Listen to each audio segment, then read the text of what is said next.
রসুলের ব্যবহার, সুবহানাল্লাহ বলে, সুবহানাল্লাহ, কি ব্যবহার! মসজিদে নববীতে এক বদবী এসে পেশাব করেছে মসজিদে নববীর মধ্যে, মসজিদের ভেতরে পেশাব করতেছে রসুলের সামনে।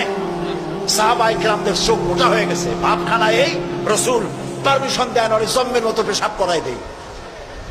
রাসূলুল্লাহ বললেন, না না, বাধা দিও না, তাহলে সে অসুস্থ হয়ে যেতে পারে, তার সবটা আনলোড হতে দাও। সবটা শেষ হইল, রাসূলুল্লাহ তাকে কাছে ডাকলেন, ডেকে বললেন, তুমি যে কামটা করলা, তুমি কি জানো এটা কি? কয় না, তা জানি না। তিনি বললেন, এটা হলো মসজিদ, আমরা এখানে আল্লাহর সেজদা দেই। তোমার যখন এই কাজের দরকার হবে তখন বাইরে গিয়ে করবা। তোমাদের উপাসনালয় আছে না? কয় যে আছে। তো সেইখানে যদি এই কাম কেউ করে তাহলে তোমার কেমন লাগবে? এই কাজটা কখনো করবা না। লোকটি বলল, আমি তো শুনেছিলাম আপনি বাদশাহ, তা আমি এখন বুঝলাম আপনি বাদশাহ না। বাদশাহ হইলে যে কাম আমি করছি এতে তো আমার কল্লা এতক্ষণ গড়াগড়ি যাইতো। আপনি তো বাদশাহ না, আপনি অবশ্যই অবশ্যই আল্লাহর নবী, কোনো সন্দেহ নাই আমার মনের মধ্যে। এই ছিল রসুলের ব্যবহার। রাসূলুল্লাহ সাহাবীদের দিকে তাকায় বললেন, ইন্নামা বুইসতুম মুয়াসসিরিন, ও সাহাবীরা, আল্লাহ তোমাদেরকে পাঠাইছেন মানুষের কাছে দ্বীনকে সহজ করার জন্য, কঠিন করার জন্য নয়। রাসূলুল্লাহ যখন দাওয়াতের লোক পাঠাতেন বলতেন, ইয়াসসিরু ওয়ালা তুআসসিরু, মানুষকে সহজ করে দ্বীন বুঝাও, কঠিন করে বুঝায়ও না। বাশশিরু ওয়ালা তুনাফিরু, বেহেশতের খবর দিয়া মানুষকে দ্বীনের পথে ডাকো। জাহান্নাম জাহান্নাম, এটা করলে জাহান্নাম, সেটা করলে জাহান্নাম, জাহান্নামের ভয় দেখিয়ে মানুষকে দ্বীনের রাস্তা থেকে সরিয়ে দিও না। সুবহানাল্লাহ। এই ছিল রাসূলের ব্যবহার।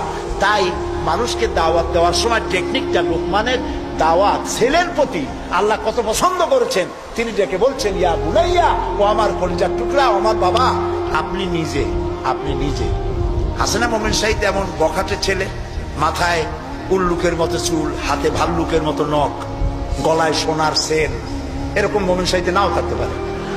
কিছু পোলাপান আছে মাথায় চুল টুল রেখে একটা কেমন কেমন ভাব, তারপরে গলায় মোটা সোনার চেন, পৌষ মাসের শীতেও সামনের 2-3টে বোতাম খুলে তো লোকেরা যেন বোঝে উনি একখান কিছু ঝুলাইছে।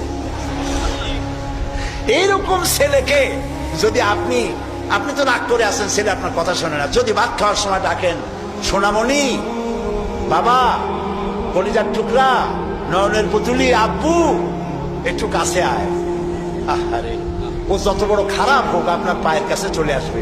আপনি ওর কপালে একটা চুমা দেন, ওর গালে একটা চুমা দেন, আব্বু, এই যে তুমি জামা কাপড় পরছো এগুলো মাইকেল জ্যাকসনের জন্য শোভা পায়, তুমি রসুলের উম্মত, মুসলমান মায়ের পেটে আসছো, এটা তোমার জন্য শোভা পায় না আব্বু, এই কামটা তুমি করো না, আমার অসম্মান হয় সমাজে। এই কথা